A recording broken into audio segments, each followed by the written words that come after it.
వాటి విలువ చాలా తక్కువ ఉండే. కానీ ఐటీ కంపెనీలు, ఫార్మా కంపెనీలు వచ్చి ఔటర్ రింగ్ రోడ్ వచ్చిన తర్వాత కాంగ్రెస్ పార్టీ వీటన్నిటిని అభివృద్ధి చేసిన తర్వాత ఇవాళ మీ భూముల విలువ పెరిగింది.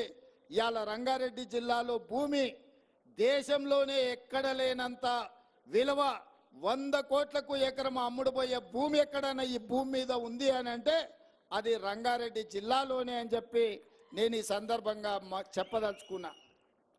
భవిష్యత్తులో మా ప్రభుత్వం ప్రణాళికబద్ధంగా అభివృద్ధి చేయాలని ఆలోచన చేస్తుంది. ఔటర్ రింగ్ రోడ్డుకి ఇంకొక RRR రీజనల్ రింగ్ రోడ్డు నిర్మించాలి అని కేంద్ర ప్రభుత్వం నుంచి అనుమతులు తెచ్చినాం. 360 కిలోమీటర్ల చుట్టూతా తెలంగాణను మొత్తం ఒక వడ్డానంగా మనము రీజనల్ రింగ్ రోడ్డుని తెచ్చుకున్నాము.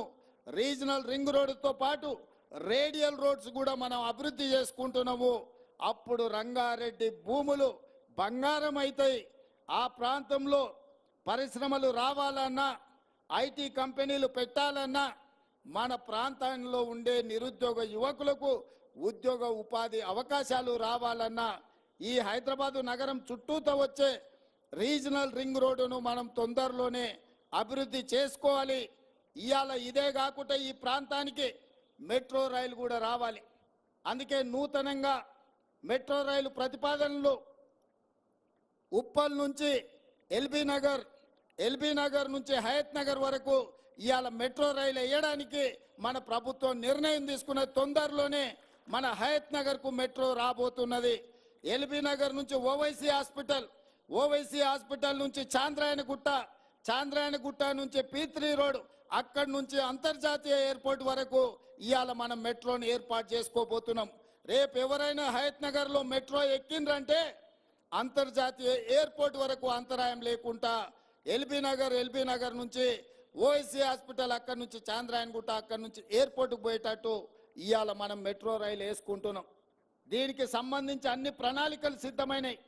6 నెలలు మన ప్రభుత్వం వచ్చి అవి పూర్తి చేసుకుంటే 3 నెలలు పార్లమెంట్ ఎన్నికల కోడులోనే మన కాలం గడిచిపోయింది. నిన్న మొన్ననే ఎన్నికలు ముగిసినాయి. ఇప్పుడే పరిపాలన మీద దృష్టి పెట్టినాం. ప్రణాళికబద్ధంగా అభివృద్ధి చేసుకోవాలి.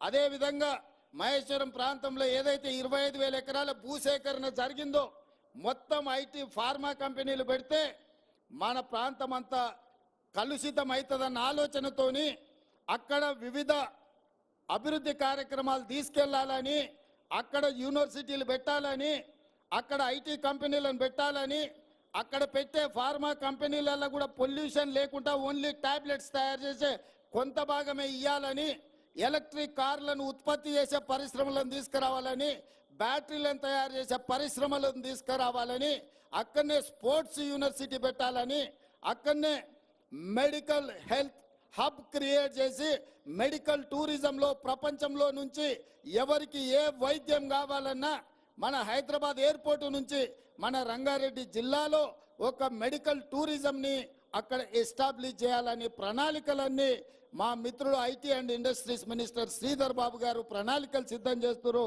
తొందరలోనే హైదరాబాద్ నగరం ముఖ్యంగా సైబరాబాద్ అని ఏదైతే క్రియేట్ చేసిండ్రో అట్లాంటిది న్యూయార్క్ నగరంతో పోటీ పడే విధంగా మహేశ్వరంలో ఒక కొత్త నగరాన్ని నిర్మించాలని ఇవాళ మన ప్రభుత్వం నిర్ణయం తీసుకున్నది. ఒక అద్భుతమైన నగరాన్ని నిర్మించే బాధ్యత కాంగ్రెస్ పార్టీ తీసుకుంటుంది. ఈ పక్కనే రామోజీ ఫిలిం సిటీ ఉన్నది, మీకు అందరికీ తెలుసు. రామోజీ ఫిలిం సిటీ దేశంలో ఉండే సినిమా షూటింగ్లకు ఈరోజు ఉపయోగపడుతుంది. కానీ మా ప్రభుత్వం ఇంకొక ఫిలిం సిటీని క్రియేట్ చేయాలని ముంబైలో, మహారాష్ట్రలో ఉన్న హిందీ ఫిల్మ్ ఇండస్ట్రీ మొత్తం ఇక్కడికి రావాలి. మన రాచకొండ గుట్టలు, మన ప్రాంతం అద్భుతంగా, మనము ఊటీలు ఎక్కడెక్కడికో పోతున్నాం.